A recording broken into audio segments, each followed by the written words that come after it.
नमस्कार दोस्तों, स्वागत है आप सभी का। मेरा नाम है प्रेमपाल सिंह। आप जुड़ चुके हैं हमारे YouTube प्लेटफॉर्म से।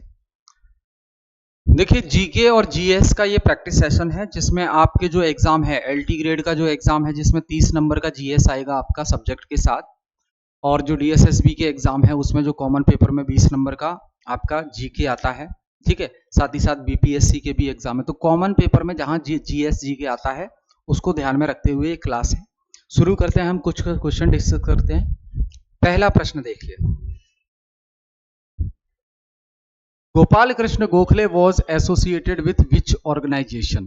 गोपाल कृष्ण गोखले निम्नलिखित में से कौन सी संस्था से संबंधित रहे हैं? Hindu Mahasabha, servants of India society, forward bloc और आर्य समाज। तो देख लो भाई, ये जो गोपाल कृष्ण गोखले हैं ये सर्वेंट्स ऑफ इंडिया सोसाइटी से रिलेटेड रहे हैं। ठीक है, गोखले ने ही इसकी शुरुआत की थी। गोखले जो है, गोखले ने ही इसकी स्थापना की थी। इसकी स्थापना की थी कब? 1905 में। गोखले ने ही इस संस्था की स्थापना की थी, सर्वेंट्स ऑफ इंडिया सोसाइटी, 1905 में। ठीक है, तो इस संस्था के सहारे, इस संस्था के बिहाफ पर, संस्था कौन सी है? Servants of India society. इस संस्था के बिहाफ पर गोपाल कृष्ण गोखले सामाजिक और राजनीतिक सुधार लाना चाहते थे। सामाजिक और राजनीतिक सुधार लाना चाहते थे। ठीक है, गोपाल कृष्ण गोखले। अब मुझे बताइए, आपके लिए सवाल है, गांधी जी के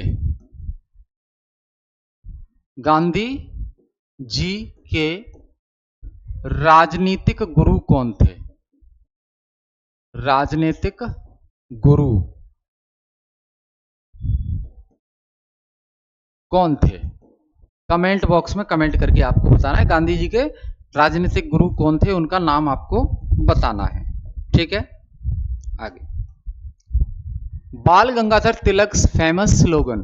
बाल गंगाधर तिलक का फेमस स्लोगन क्या है? तो सबको पता है भैया, स्वराज हमारा जन्मसिद्धि अधिकार है और हम इसको लेकर रहेंगे। स्वराज हमारा जन्मसिद्धि अधिकार है और हम इसे लेकर रहेंगे। तो ये कांग्रेस के साथ एक गुट में भी थे, जिसे हम कहते हैं क्या? लाल बाल पाल। तो लाजपत राय,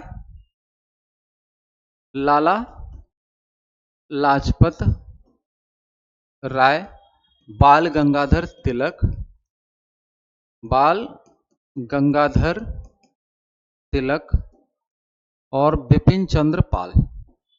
बिपिन चंद्र पाल। ठीक है, तो ये याद रखना है। उसके बाद गांधी जी का जो कॉन्सेप्ट है सत्याग्रह का, ये किस पर किस पर आधारित है? गांधी जी का जो कॉन्सेप्ट है सत्याग्रह का, ये किस पर आधारित है? बहुत सारे सत्याग्रह किए उन्होंने। ठीक है, चंपारण में भी सत्याग्रह किया। तो गांधी जी का जो सत्याग्रह है वो कोई हिंसा नहीं करता। गांधी जी जो सत्याग्रह करते हैं वो कोई हिंसा नहीं है, ना पैसिव रेजिस्टेंस है, निष्क्रिय प्रतिरोध है ना। ये मोरल फोर्स है, नैतिक बल का प्रयोग करते हैं वो सामने वाले से अपनी बात मनवाने के लिए। ठीक है, कोई पॉलिटिकल फोर्स नहीं है, केवल नैतिक बल का प्रयोग करते हैं। जिसको लेकर ये सत्याग्रह गांधी जी का इतना बड़ा हथियार है कि साउथ अफ्रीका में भी इन्होंने इसका इस्तेमाल किया, और फिर जब ये इंडिया आए तो इंडिया में फिर जो है चंपारण में, बिहार में, है ना, मजदूरों के साथ, किसानों के साथ, नील की खेती पर, उसके बाद जो अंग्रेज टैक्स लगा रहे थे तो उस पर कई सारे सत्याग्रह किए। उसके बाद बहुत सारे आंदोलन चलाए, ऐसे आंदोलन जिसने जनता को एक साथ करने का काम किया, और जनता एक साथ हुई तो हमें आजादी मिलने में आसानी हुई, एकजुट हो गए लोग। ठीक है, ये ध्यान रखना है। अब मुझे आप बताओ, जो टॉल स्टॉय आश्रम टॉलस्टॉय आश्रम ये है तो गांधी जी से संबंधित, टॉलस्टॉय आश्रम गांधी जी से ही संबंधित है। आपको बताना है टॉलस्टॉय आश्रम का स्थान कौन सा है, प्लेस कहां पर है टॉलस्टॉय आश्रम गांधी जी का, बताना है। साबरमती तो आपको पता है, टॉलस्टॉय के बारे में बताना है। Which leader established Indian national army, तो आईएनए आजाद हिंद फौज, आईएनए की शुरुआत सुभाष चंद्र बोस ही करते हैं। ठीक है, क्लियर। और ये द्वितीय विश्व युद्ध के समय होती है, द्वितीय विश्व युद्ध के टाइम पर होती है। ठीक है, तो जो अंग्रेज भारत में रूल कर रहे थे ये अंग्रेजों के खिलाफ था, अंग्रेजों से फाइट करने के लिए, अंग्रेजों से लड़ने के लिए। ठीक है, सुभाष चंद्र बोस, ये अपने आप में इनकी जो डेथ है वो एक मिस्ट्री है, रहस्य है, जो अभी तक क्लियर नहीं हो पाई है हुआ क्या था, समझ रहे हैं। तो इन्होंने भारत से दूर रहकर भारत के लिए काम किया, अपनी फौज तैयार की। तो सुभाष चंद्र बोस को हमें याद रखना है। आगे, भारतीय संविधान की प्रारूप समिति के अध्यक्ष कौन थे, भारतीय संविधान की ड्राफ्टिंग कमेटी, ड्राफ्टिंग कमेटी के अध्यक्ष तो भैया बी आर अंबेडकर। कौन, बी आर अंबेडकर, ये थे ड्राफ्टिंग कमेटी के। और एक कमेटी थी union power committee, union power committee, ये पंडित नेहरू। ठीक है, याद रखना है। आपके लिए सवाल यही, सरदार पटेल, सरदार पटेल संविधान सभा की किस समिति के अध्यक्ष थे, ये कमेंट बॉक्स में कमेंट करके आपको बताना है। अगला प्रश्न देखें,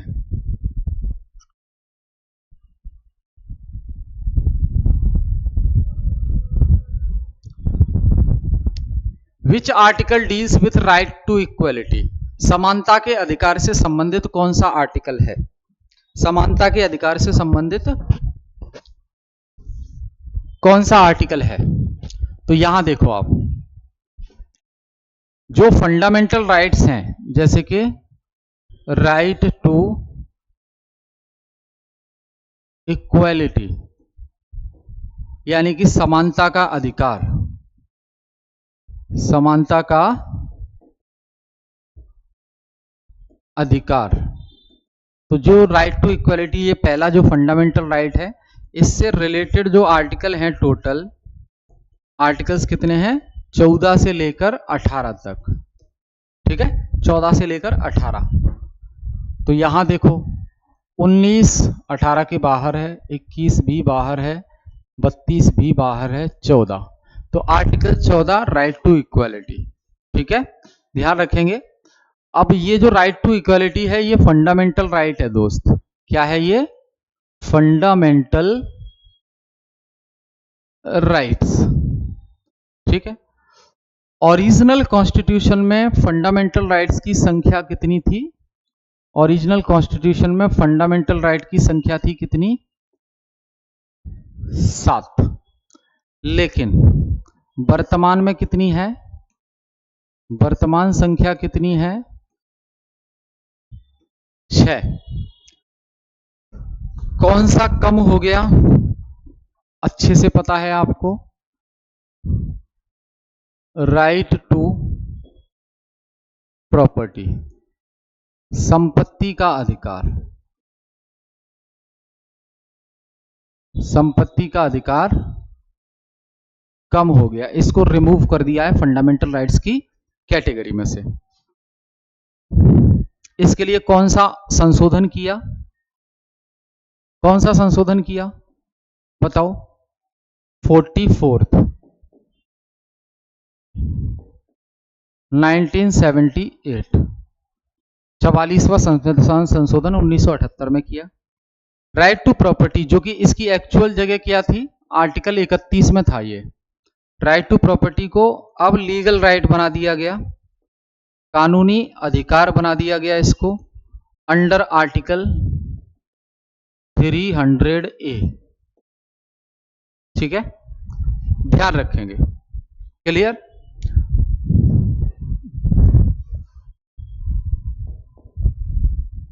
आगे देखिए,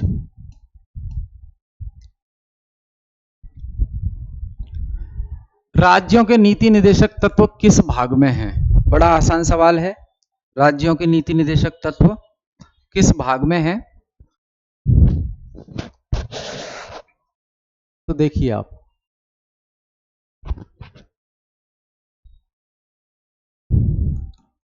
पार्ट 4 डीपीएसपी से रिलेटेड है। ये डीपीएसपी का कॉन्सेप्ट हमने कहां से लिया है? आयरलैंड। आयरलैंड के संविधान से हमने डीपीएसपी का कॉन्सेप्ट लिया है।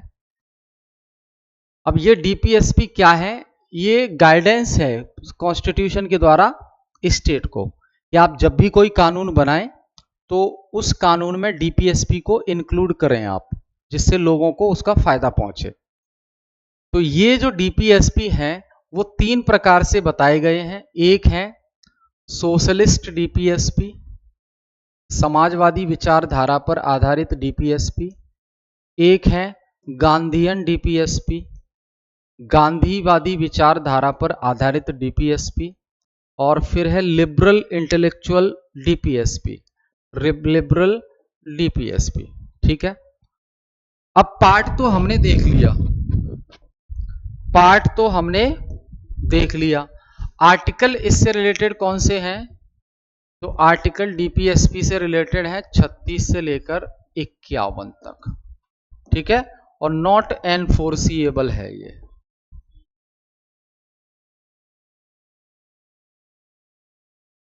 Not justiciable. ठीक है, यानी कि सरकार अगर इनको लागू नहीं कर रही है तो हम कोई शिकायत नहीं कर सकते। आज नहीं कल, कल नहीं परसों करेगी सरकार, इसलिए हमें इंतजार करना है। जैसे फंड होगा सरकार के पास वैसे करेगी। Which of the following is justiciable in nature? न्यायिक रूप से लागू किया जा सकता है किसको? निदेशक तत्वों को नहीं, मौलिक कर्तव्यों को नहीं, मूल अधिकार को हाँ। Fundamental right, fundamental rights are justiciable in nature, यानी कि इनका उल्लंघन करने पर न्याय मिलेगा। तो सुप्रीम कोर्ट को ये सुप्रीम कोर्ट के पास ये पावर है, सुप्रीम कोर्ट के पास ये पावर है कि वो आर्टिकल 32 का इस्तेमाल करके रिट जारी कर सकता है। वहीं हाई कोर्ट्स के पास भी ये पावर है कि वो आर्टिकल 226 का इस्तेमाल करके रिट जारी कर सकता है। क्लियर है? आगे देखिए,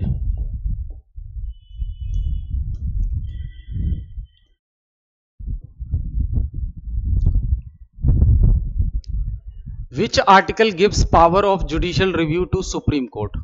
सुप्रीम कोर्ट को जुडिशियल रिव्यू की पावर कौन सा आर्टिकल देता है? तो पहला ही आर्टिकल 13, जो फंडामेंटल राइट्स वाला चैप्टर है उससे रिलेटेड जो आर्टिकल्स हैं वो 13 से शुरू होते हैं और 35 तक हैं।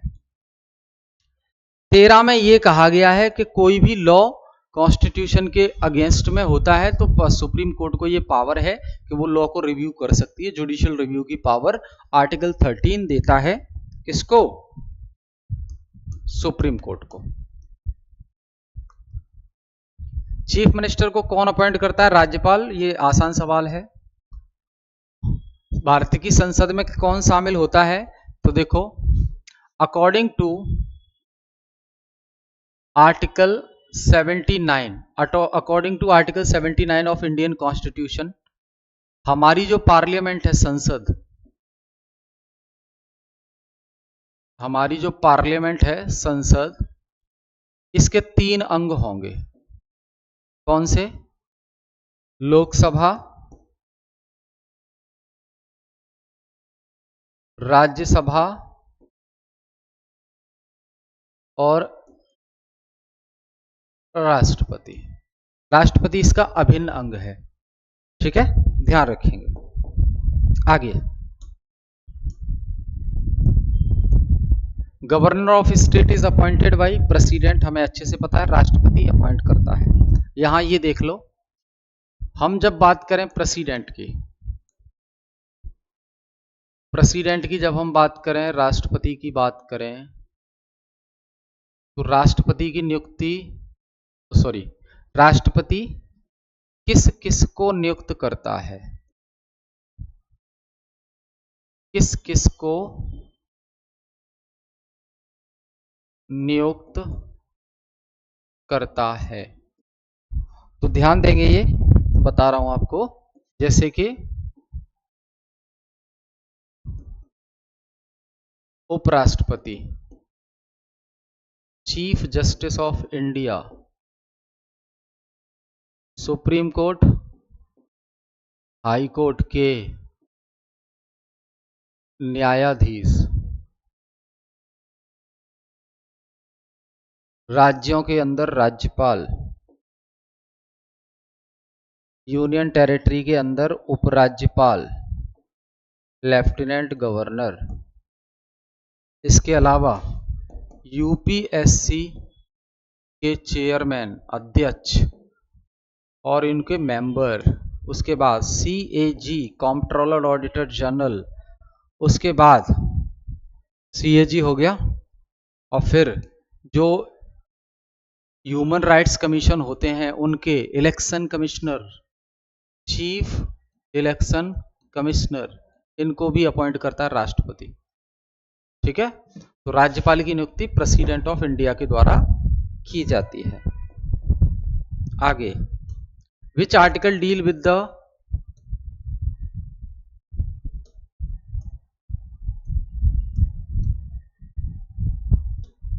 एक सेकंड,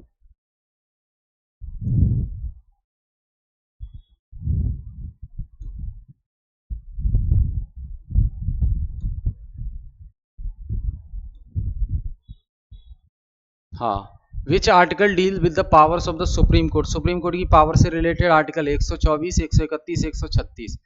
तो 124 से 147 सुप्रीम कोर्ट से रिलेटेड है, तो ऑल ऑफ द एबव हो जाएगा। ठीक है, inter state council is setup under which article, inter state council किस आर्टिकल के तहत सेटअप की जाती है? 262, 280, 312, 263। ठीक है, इंटर स्टेट काउंसिल, ध्यान रखेंगे इसको।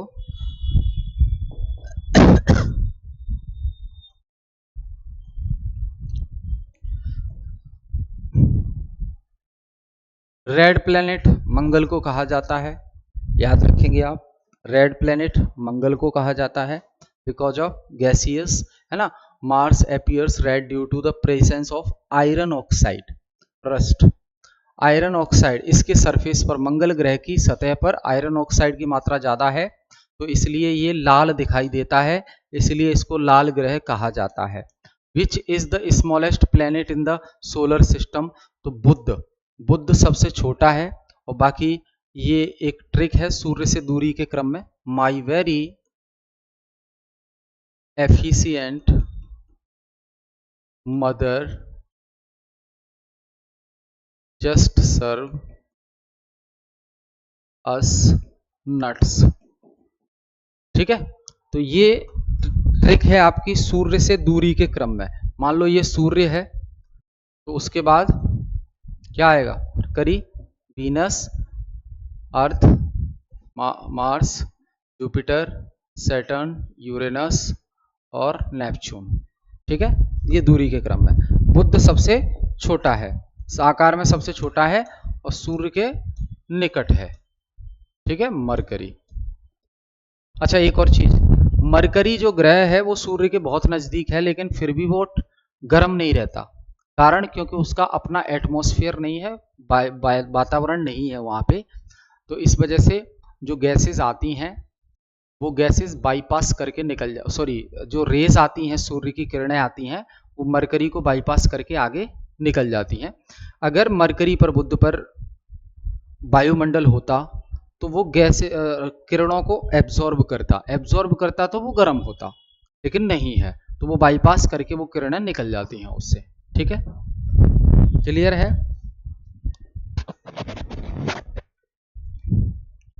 Asteroid belt lies between which two planet? तो मार्स और जुपिटर, मंगल और बृहस्पति के बीच में एक क्षुद्र ग्रह की एक पट्टी सी होती है, दोनों ग्रह के बीच में। ठीक है, याद रखेंगे इसको।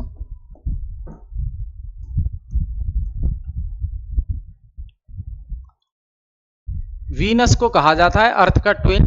क्यों? क्योंकि ये साइज में और मास में लगभग बराबर होता है, इसलिए इसको जुड़वा कहा जाता है। Venus is similar to earth in size and composition but has a thick CO2 atmosphere.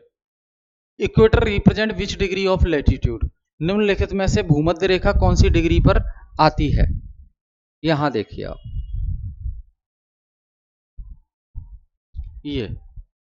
ये भूमध्य, तो 0 डिग्री वाला है, इसे ही कहते हैं भूमध्य रेखा। भूमध्य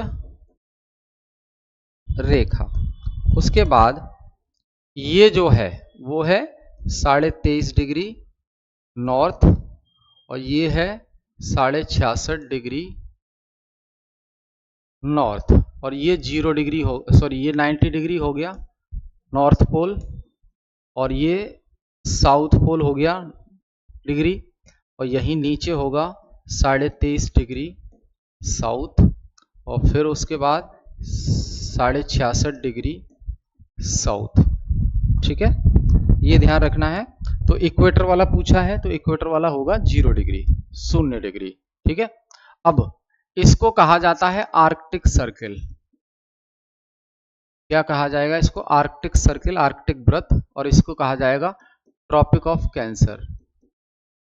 ट्रॉपिक ऑफ कैंसर कर्क रेखा, और इसे कहेंगे हम Tropic of Capricorn. Tropic of Capricorn मकर रेखा, और इसको कहेंगे Antarctic Circle. Antarctic Circle, Antarctic वृत्त। ठीक है, ध्यान देंगे। ये जो लाइन है यहां से यहां तक का ये जो हिस्सा है, इसे कहेंगे नदर्न हेमिस्फीयर। Northern hemisphere. और ये जो नीचे का हिस्सा है इसे कहेंगे, यहां इक्वेटर से नीचे का साउथ की तरफ, इसे कहेंगे सदर्न हेमिस्फीयर।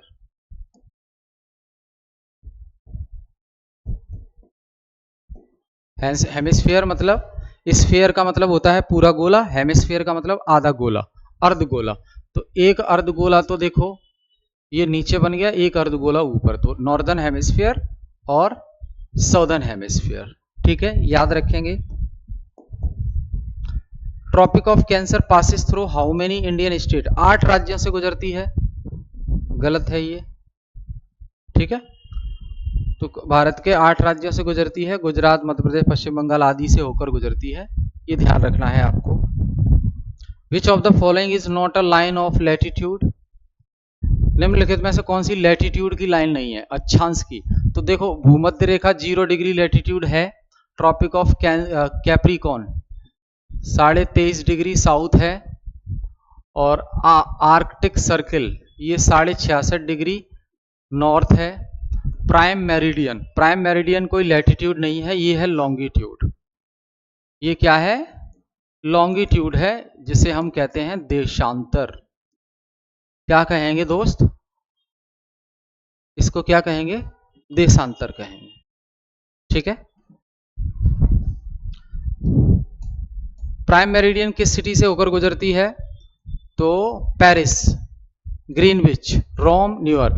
ग्रीनविच इंग्लैंड से होकर गुजरती है। प्राइम मेरिडियन 0 डिग्री लॉन्गिट्यूड वाली line. Total number of longitudes on the globe 360, 180 front पे, 180 पीछे। ठीक है, तो दोस्त ये हमने डिस्कस किया आज की क्लास में कुछ क्वेश्चंस। हम फिर मिलेंगे नेक्स्ट क्लास में। जुड़े रहिए हमारे साथ। कोई भी क्वेरी है आपकी तो आप कमेंट बॉक्स में हमसे पूछ सकते हैं। बहुत बहुत धन्यवाद।